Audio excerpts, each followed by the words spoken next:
This movie was awesome!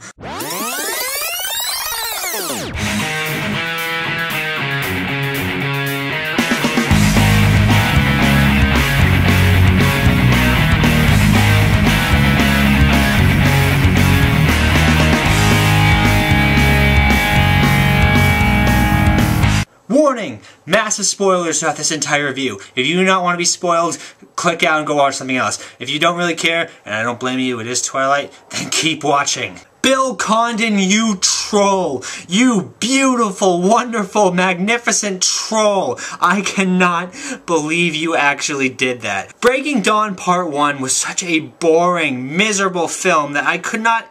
How was I supposed to expect the second one to be any better? I didn't. It was supposed to be just as terrible. But you! Oh! I don't want to be doing this. I don't want to be sitting in this chair and talking to this camera. I wanted to come over here and tell you that this movie was terrible and that it's just as bad as the other films and that it does absolutely nothing to redeem the Twilight name in any way, shape, or form. And I can't do that. And I feel dirty. I feel ashamed that I'm actually going to sit here and give you a positive review of what should have been a terrible film. Okay, I'm going to collect my thoughts real quick and get into it. Obviously in this one, Bella's a vampire, Renesmee,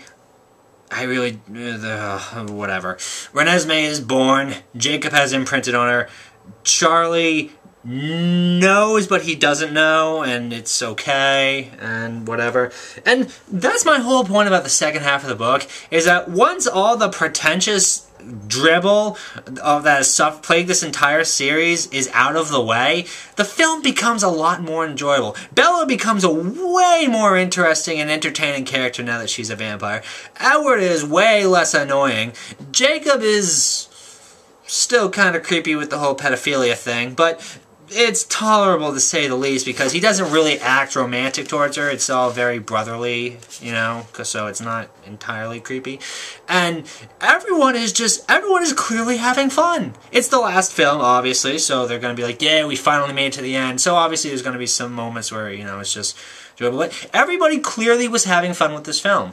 All the actors were smiling. It didn't seem forced. It didn't seem contrived. Like, all the actors seemed to genuinely be enjoying themselves, probably because it is the last movie and it's their last time they ever have to do this role.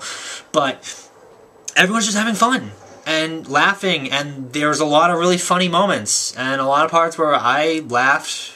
Mostly, there were a lot of stupid parts that I laughed, but still. The actual plot comes in when, oh no, Maggie Grace thinks that Renesmee is an immortal child, which is something that has never been brought up until the very last book/movie. Bad baby, kills everyone, can't control secrets, so you have to destroy them, and they're basically illegal in the vampire world. In order to combat this, they get a bunch of vampires from all over the world to testify that it is a half-human, half-vampire baby that was born by being ripped out of a stomach. Among them are a few actors I don't know. The guy who plays Garrett, who I believe was the main character in Pushing Up Daisies, his character is probably one of the more enjoyable ones.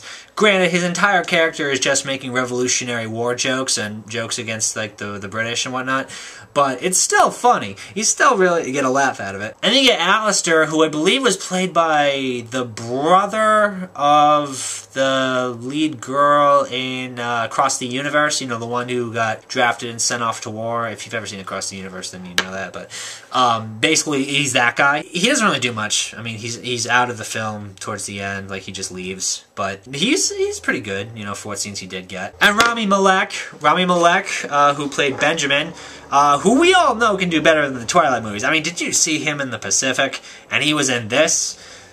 Doesn't really make sense, but he did really well. He was very good. Rami Malek has this way of acting that the way you look at his face and you see how he interacts with everyone, you always get the feeling that he's not entirely there.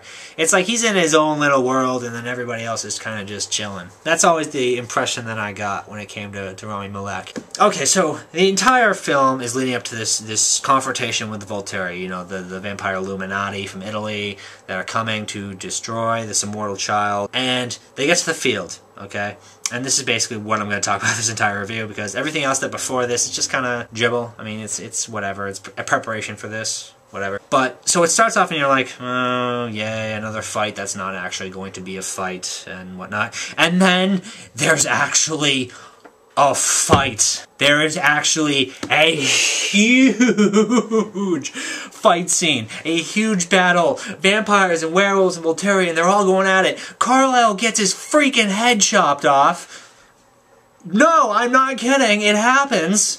And then everybody goes at it. Jasper gets decapitated, and the Volturi guards, Felix and Dimitri, they get their arms ripped off. Alec gets his hand chewed off, and Seth dies. And honest to God, when Seth died, it was honestly like the most depressing thing, because it's like, oh my God, how are they going to explain to Sue that her 15-year-old son was killed in battle? And that's another point about this battle. It's realistic.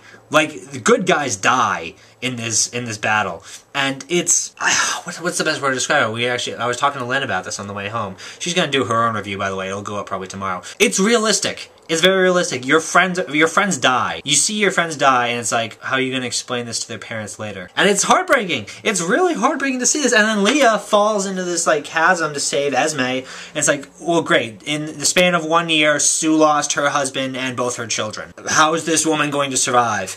And that's really kind of the heartbreak of war. How do you explain to your friend's mother that their children are not going to come home? And that's kind of the feeling you get.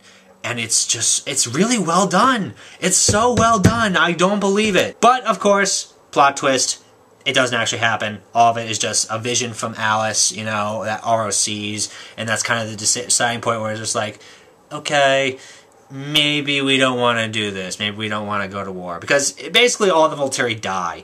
Jane gets freaking decapitated by a werewolf. Dakota Fanning gets her head ripped off by a werewolf. If that alone is not a reason to see this movie, then I don't know what is. That happens, and it's like, well, okay. So basically, the battle happens, but it doesn't happen. So it's a vision. Granted, a lot of people, a lot of critics are going to get on that. Like, they copped out and did, you know, the real version, the safe version, that, you know, they didn't actually have people die and all that. Which I understand. But at the same time, it was so rewarding to see an actual fight where there are casualties on both sides, good and bad. It's not just bad guys dying like it always is with these freaking books. No, you actually had Carlisle, Jasper, Seth, Leah dying. And it's just, it's like it's rewarding you for all the agony you had to sit through just to get to this point. Just to sit here and be like, oh my God, finally something is happening. And then the end, the montage at the end where it like goes back through the scenes of the film, and then it has that song that plays, you know, the I have died every day waiting for you. I actually really like that song a lot. They played it at the end of the first Breaking Dawn, like in the credits. Like, the second song they play in the credits, like towards the end. But, they actually played it at the end of the movie there. And then they had this montage with, like, the ending credits. They actually did with the beginning credits, too, which I thought was kind of weird. Like, why would you... Since when do you care about that? But for the ending credits, they had like a montage of all the actors that had played the roles throughout the entire series. Like, they had both Victoria's, they had the Anna Kendrick's character, who Anna Kendrick is probably going to be the only actor from this series that has a career after these movies. Let's be honest, she's amazing. But they like paid tribute to everyone who acted in this entire movie. It's like, hey, thanks for putting up with us for a paycheck throughout the last 4 years. Now we're just going to give you a little honor now. It's like they cared for this film. They cared about making it a good film. And it's weird because they had it before. Like, Twilight was decent. New Moon was borderline bad. Eclipse was so boring I almost fell asleep. Breaking Dawn Part 1 was just so long and traveling, and they didn't get to the real point of the movie until an hour in. There's no point. And then you get to this film, and it's like, okay, now we're gonna start caring. And the acting is good, and the writing is good, and the special effects are pretty decent, and it's... Why? You weren't supposed to be good! Why are you good all of a sudden? Oh my God. I should make it clear right now, before the end. This movie does not redeem the entire series. It doesn't. Twilight, the book series, is still one of the worst pieces of literature series ever. There is no redeeming the books. Same with the movies. Nothing can redeem the first 4 movies. They're forever terrible. You could actually host classes on why these books and these films are a complete travesty to literature and to the media. So, this movie doesn't redeem them. But as a standalone film, as a movie that just is on its own, doesn't rely on the others for support, even though I guess it does kind of rely on them, but not really. But as its own film that you can just go in and see, it's good. It's really good. It's great, I would even say. Just go in and see it on itself. And would I recommend seeing it? Yeah, I do recommend you see it. You know what? I'm recommending you to see a Twilight movie. Go see this movie. I know it's kind of a cop-out that they went with they kind of like give you this whole battle and it's like it doesn't actually happen. I know that. Believe me, it is a cop-out. It is bad writing, whatnot, but at the same time, it just is so rewarding. It's just such a reward to anybody who has had to put up with this series for the last 4 or 8 years or however long you've had to deal with it. To get to that scene and just see what becomes of it is honestly rewarding for any critic that has had to put up with this dribble. And that is why I say go see it. You'll enjoy it. You know what? When this film comes out on DVD, I'm going to buy it. I'm making a judgment call right now. I'm going to buy this movie when it comes out on DVD. I'll probably buy the riff tracks along with it, but I'm getting this movie. I don't even care. I'm not going to get the other movies. Like, I'm not going to get any of the other 4, but I'm going to get this one.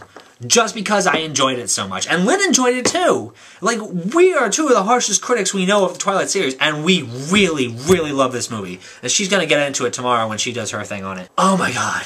I'm sorry, I had to get this out like this because I can't believe it. That this is actually a really good movie. And I'm going to give it a B+. B+, A-. Honest to God, this film deserves a B+, A-. And that's it. That's all I got. I have to go and do other things now because I can't talk about this movie anymore.